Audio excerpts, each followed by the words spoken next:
This is a video about an event that revolves around a railway. It's an annual community festival that is only possible because of trains, and the biggest attraction of the event is also a train.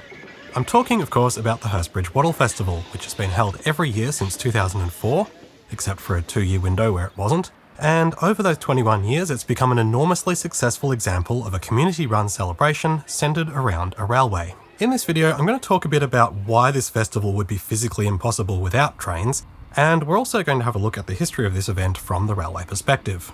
So you might ask, what is Hurstbridge?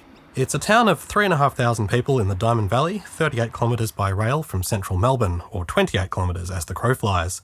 It's a bit ambiguous whether Hurstbridge should be described as a town or a suburb. It is just within the metropolitan area, but it's also a self-contained township, not attached directly to the suburban sprawl. It's kind of the last suburb from the city and also the first town as you head out towards the country. But its suburban identity is very much formed by its attachment to the suburban railway network. Hurstbridge is the terminus of the Hurstbridge railway line, and in 2019 it was the 6th least used station on the electrified network, usually getting around 400 passengers on a weekday and less than half that on a typical Sunday.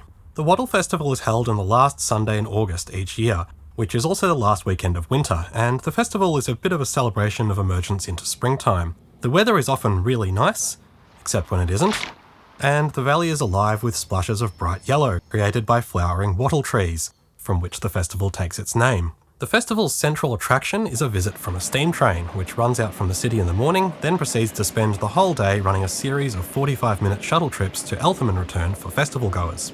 6 shuttles are run in total, carrying about 2,500 passengers across the day, and they're so popular that the last shuttle is actually an hour and a half after the festival has finished, and most of that run is in the dark.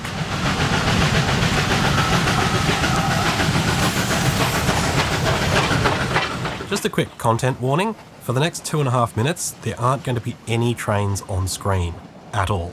I know this is going to be hard, so if you're struggling, try taking some deep breaths, maybe dim the lights, or lie down on the floor under a blanket.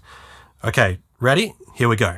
For a small town, this is a big event, attracting somewhere in the range of 10 to 15,000 attendees, according to some estimates. And bear with me on this, they all have to get here somehow. The average festival visitor would probably look at the extensive traffic jams and cars parked all around the festival fringe and assume that's how most people arrive here, but it isn't. It actually can't be. It's only physically possible for maybe a quarter of the festival's attendants to arrive by car. There's very limited parking anywhere close to the festival site. In fact, most of the parking within the actual town is fenced off to allow space for all the extra pedestrians.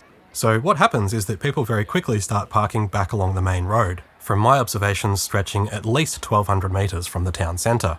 The majority of these people park in the bike lane, and the footpath ends about 1 kilometre out of town, so a lot of people end up having to walk on the road. And the section with no footpath is also 80 kilometres per hour. I think it's fair to say that people often choose to drive because they want to avoid walking, but that's not what you get here. As well as stretching out the main roads, the normally quiet residential back streets also get packed with cars, and there are plenty of traffic jams, including whatever's going on here. I didn't see any trains doing this. I'm not a mathematist, but I had a crack at calculating how many cars you can actually fit in all these places, including the main roads, the back streets, and the small number of dedicated car parks available. And being very generous with parking efficiency, you can only fit maybe 840 cars in Hurstbridge on festival day.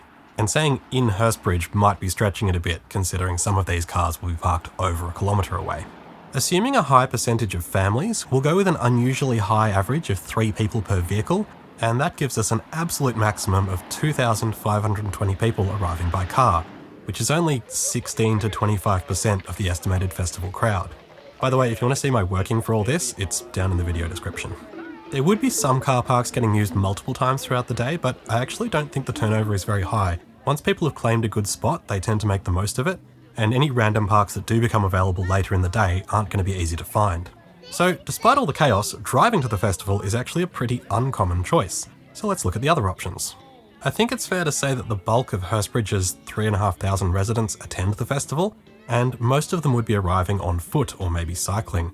It's locally pretty well understood that parking close to the festival is almost impossible, so even a lot of people who would never normally walk into town would certainly do so in this case. There's a cycling and walking track that parallels the railway to Hurstbridge all the way back from Eltham, so I'd imagine quite a few people would walk or ride from outside the boundaries of Hurstbridge too.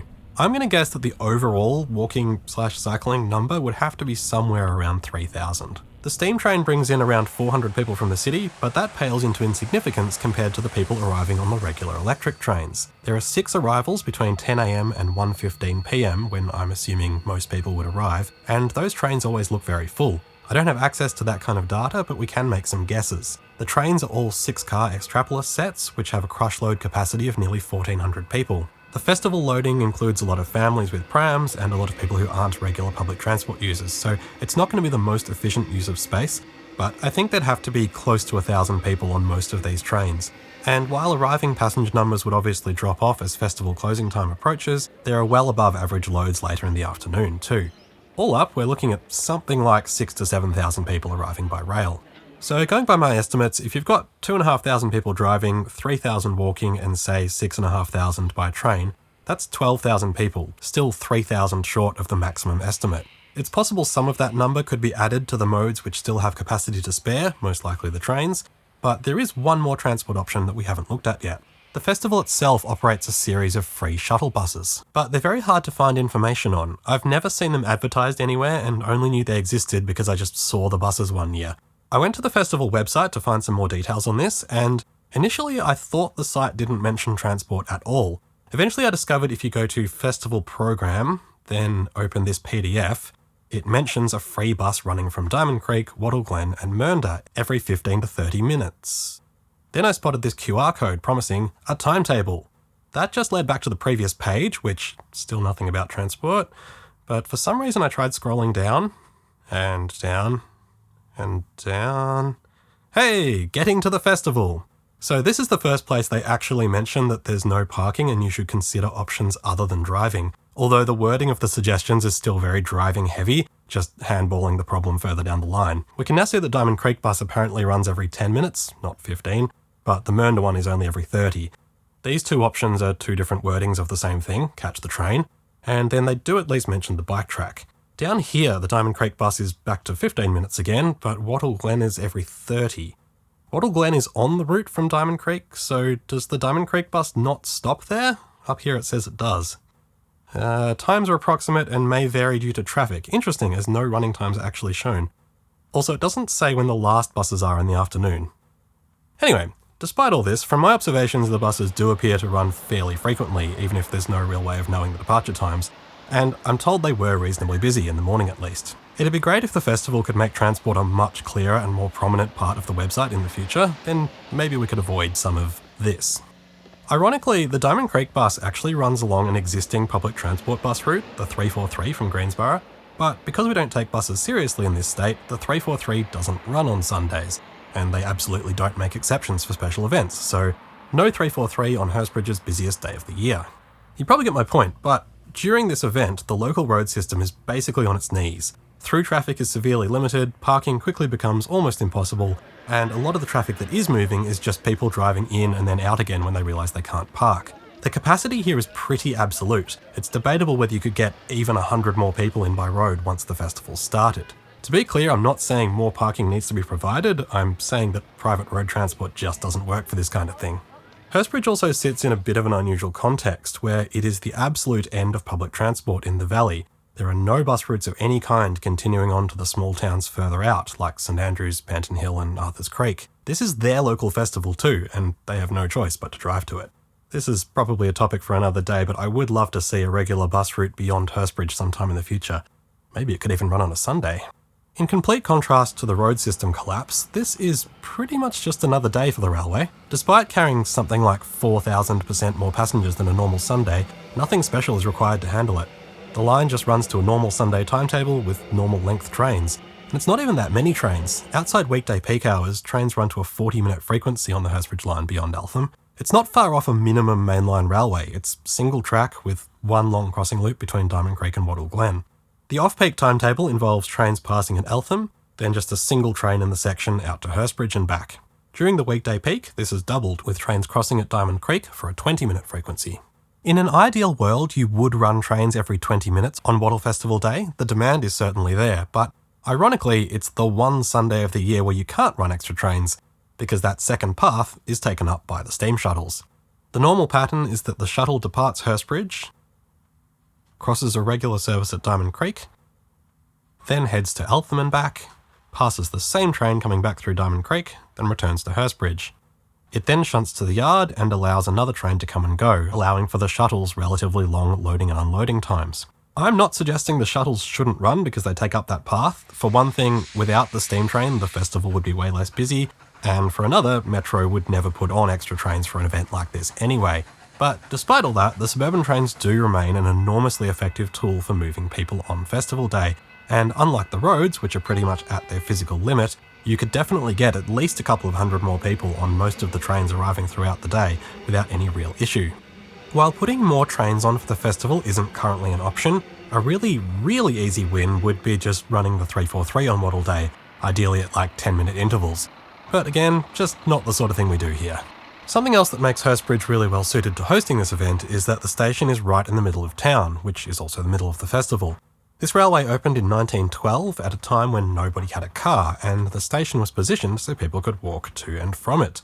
We still benefit from this today, and it means most locals can get to the station without having to drive. And having a festival centred on the station also attracts a load of traffic to local businesses, because they're all in the same place. Compare this to a lot of greenfield stations built in the 21st century, like Tarneet, which doesn't really even have a town centre, and the station is just in the middle of an increasingly massive car park. A festival here would suck. When the first Wattle Festival was announced in 2004, it had been a number of years since any steam trains had run to Hurstbridge, I think at least 6 or 7 years, and even then I'm not sure if many in the 90s went beyond Eltham. I was a young teenage rail fan growing up in the Diamond Valley and was incredibly excited when the first Wattle Festival special ran. That day was actually a bit of a disaster. The train got delayed in the city and arrived 4 hours late into Hurstbridge, and I wasn't exactly filled with confidence that we'd see this repeated anytime soon. But repeated it was, and little did I know that this would go on to be by far the longest running of any annual mainline steam event in Victoria, and that it's something I'd be experiencing a lot over the next 21 years. In fact, digging through my photos, I realised I've actually photographed every Wattle Festival special since 2004, with the exception of the 2017 one, because I was in Zurich that day. Also, I'm not sure why I made this graphic finish at 2023. I think I just forgot more years have happened since then. So anyway, here's a shot from 2024 and one from 25, which is hopefully a good one because I'm writing this script before the 2025 festival has happened. The first year was operated by the Seymour Railway Heritage Centre using J515 on one end of the train, the only time a J-class has visited Hurstbridge that I'm aware of, and diesel T357 on the other, the only time a diesel loco has been used for the festival shuttles. Specials to Hurstbridge have to run with a locomotive on each end, not just to speed up the turnaround time, but also because the track layout at Hurstbridge is all dead ends. There's no way to run a single locomotive around to the other end of its train. From 2005, SteamRail Victoria took over running the train, and for the next 15 years the shuttles were operated by the same pair of K-Class 280s, K153 and K190. Early on, 190 was black with red lining until the 2016 festival when it appeared painted red. After the COVID break, SteamRail had restored a third K-Class, K183 in blue, becoming the fourth different steam loco to have attended the Wattle Festival. By the way, historically, K-Classes were only ever black, like K153. I am a big fan of historical accuracy, but 183 and 190 both look fantastic, so I'm cool with it. Up until 2023, the passenger cars used on the train had been either W or E-type wooden country cars, and there was also a couple of appearances of these ex-South Australian steel-bodied K-cars. But for the 2024 shuttles, there was a significant change. Instead of the country carriages, the 5-car preserved electric Tate train was used, with K183 coupled on one end. Since the Tate returned to operational service in 2022, this is an arrangement SteamRail has been using increasingly for shuttles in electrified areas. The steam loco does most of the work when it's at the front of the train, and the Tate powers when heading the other way, with either able to provide assistance to the other if need be. Just for anyone who doesn't completely understand what they're looking at here, the Tate set is a self-contained electric train. The steam loco doesn't actually need to be here to make the train move, but it does create most of the spectacle, and its presence is what sells most of the tickets.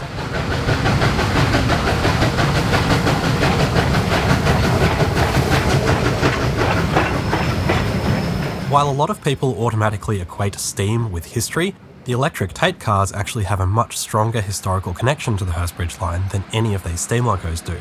The Tates were built from 1910, just before the line opened, and were initially steam-hauled. The overhead wires reached Hurstbridge in 1926, the Tates were fitted with electrical equipment, and they ran regularly on this line for almost the next 6 decades, into the early 80s. The 3 preserved K-class steam locos, on the other hand, were all built later in the 1940s, when Hurstbridge was already electrified, so they never came out here apart from on occasional specials. Having said that, there was an earlier series of K-class built from 1922, which may have made appearances on Hurstbridge goods trains in the 4-year window before they became electric-hauled. None of those early Ks are preserved. However, in 2022, K153 was extensively dressed up to look like the first K-class, K100, to celebrate the centenary of the class, and it ran on the 2022 shuttles in that guise. I'm not a nerd or anything, but I did make this spreadsheet showing what's operated on the shuttles over the years and a few extra notes. I even colour-coded the liveries. Enjoy.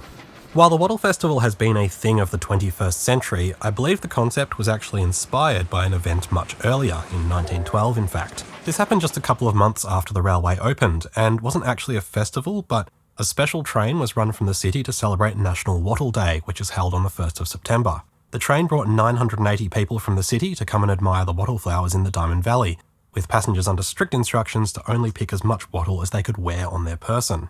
I actually didn't realise that National Wattle Day is still a thing in 2025, but apparently it is still a thing, and even has this super low resolution website. This wonderful picture shows the 1912 special preparing to depart Hurstbridge for the return trip, and there's quite a few interesting things to note here. The train is made up of 6 Tate cars, which would only be a couple of years old, and of course not yet converted for electric traction. The crowd of 980 people would have been a full crush load for this train, and over double what they comfortably book in the 5-car Tate set today. 2 of the preserved cars used for the modern shuttles, Trailer Car 208T and Driving Trailer 230D, were built as part of the first batch of these cars in 1910, predating this photo, and it's entirely possible that either of these 2 cars could be part of the train we see here. The steam loco is a DD class 460, no K classes yet, remember. Steamrail does have an operational D3 class, which started out life as a DD and is now over 120 years old, and it's not impossible that this could make an appearance at the Wattle Festival running with the Tates at some time in the future, in which case we'd be getting about as close as can be to recreating the 1912 train. One more thing about this shot, notice the guy standing on the dirt embankment overlooking the platform? That spot is actually fairly unchanged in 2025, and the unofficial track along the top of the cutting there is actually still the best pedestrian access to the station from the south, if you don't want to walk along the main road. So if you're a fan of rural scenery, trains, flowers, trains, or small town festivals, diarise the last Sunday in August for the Hurstbridge Wattle Festival. Special thanks to David from the Nillumbik Historical Society who helped me out with the 1912 images. I'm going to leave you with this shot of the 2019 special climbing through the Greensborough S-bends on the return trip to the city, and thank you very much for watching.